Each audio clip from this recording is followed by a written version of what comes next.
Electric flux आपको visible हो रहा है बेटा?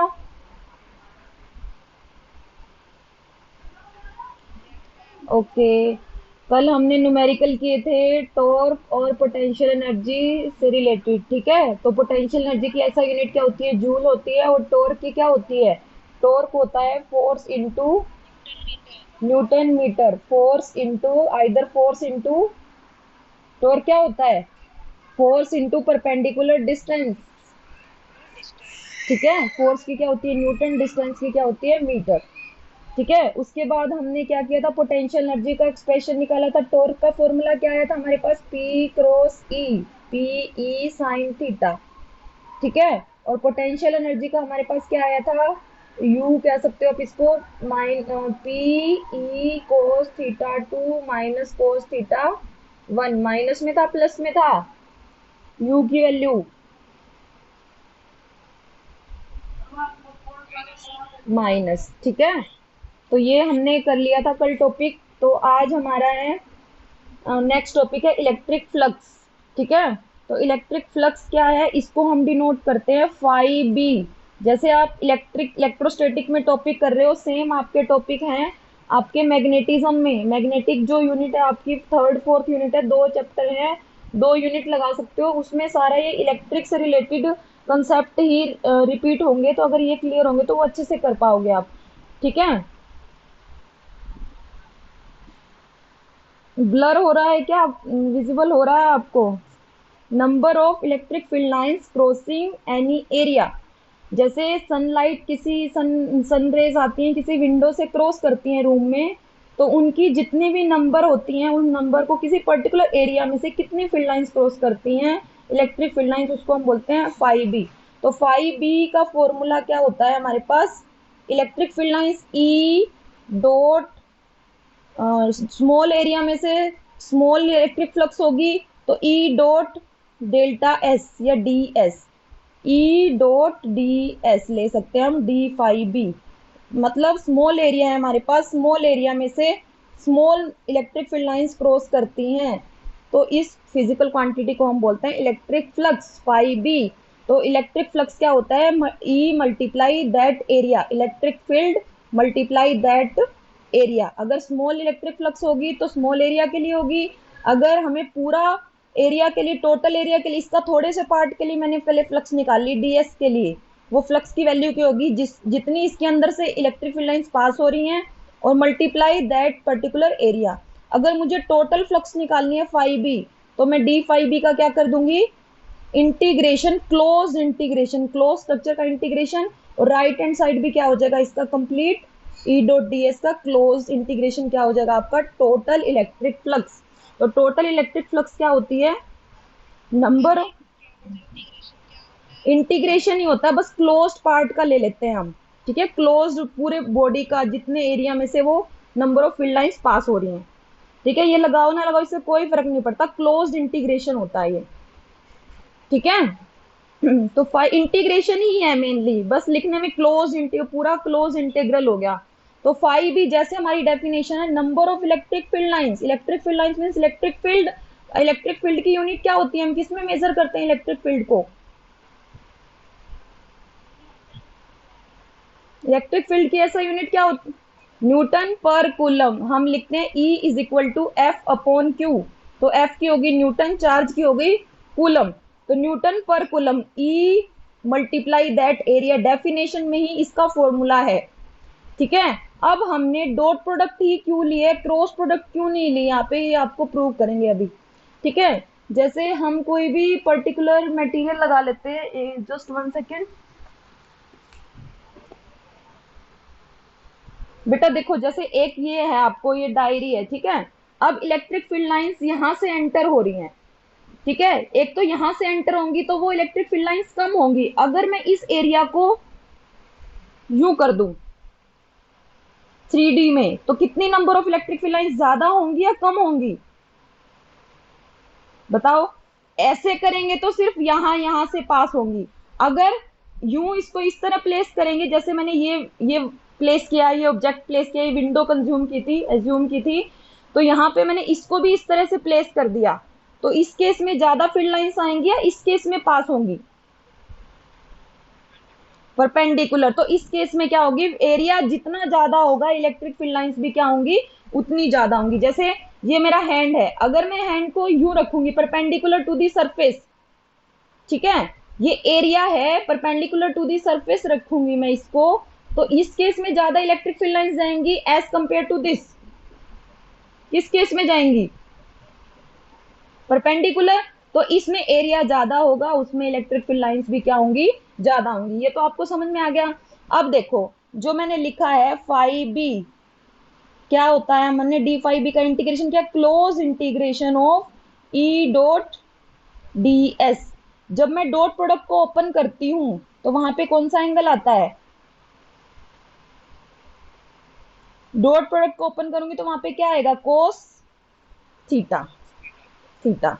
अब देखो थीटा एंगल किस किस के बीच में होता है, theta is in between E and S, electric field lines और सरफेस के बीच में। अब देखो ये मत सोचो, आपने अब तक पढ़ा कि एरिया एक स्केलर क्वांटिटी होती है, लेकिन यहाँ पे हर जगह हमेशा होता है, अभी तक आपको नहीं पता होगा, लेकिन एरिया क्या होती है, एक वेक्टर क्वांटिटी होती है। याद रखना है आपने, area is a vector quantity. अगर ये वेक्टर क्वांटिटी है तो इसकी डायरेक्शन क्या होती है, जैसे ये कॉपी है, ये नोटबुक है, तो इस ये पर्टिकुलर एरिया है, तो ये वेक्टर क्वांटिटी है, इस एरिया की वेक्टर डायरेक्शन क्या होगी, तो perpendicular and outside from the surface. ये इसका सरफेस है, तो इस सरफेस के परपेंडिकुलर और आउटसाइड डायरेक्शन में क्या होती है, एरिया वेक्टर की डायरेक्शन। अब ये मैंने ये यूं प्लेस किया, जैसे मैंने अपना हैंड प्लेस किया, ठीक है, मैंने अपना हैंड प्लेस किया, तो इसका अगर ये इधर से कंसीडर करूं तो एरिया वेक्टर की डायरेक्शन क्या होगी, इसके सरफेस के परपेंडिकुलर। तो ये सरफेस यूं रखा हुआ है, तो इधर जो जहां पे इसका मेन सरफेस है उसके परपेंडिकुलर, तो ये एरिया वेक्टर की डायरेक्शन हो गई। ए कैप लिख दिया मैंने, एस कैप भी लिख सकते हैं, एन कैप भी लिख सकते हैं। इसको मैं ऐसे लिख सकती हूँ, E dot D S cos theta into N cap. N cap क्या होती है, उसकी डायरेक्शन होती है एरिया वेक्टर की। तो ये ए कैप हो गया।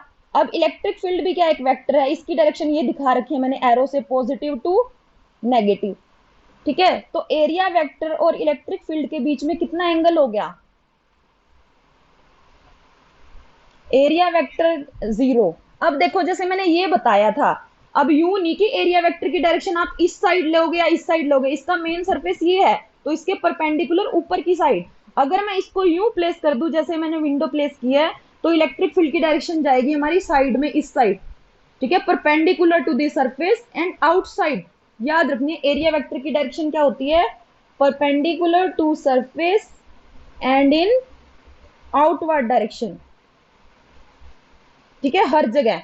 तो ये देखो यहाँ एरिया वेक्टर की भी आउटवर्ड होगी, इस तरह से प्लेस किया था मैंने, और इलेक्ट्रिक फील्ड की डायरेक्शन, दोनों के बीच में एंगल कितना, 0।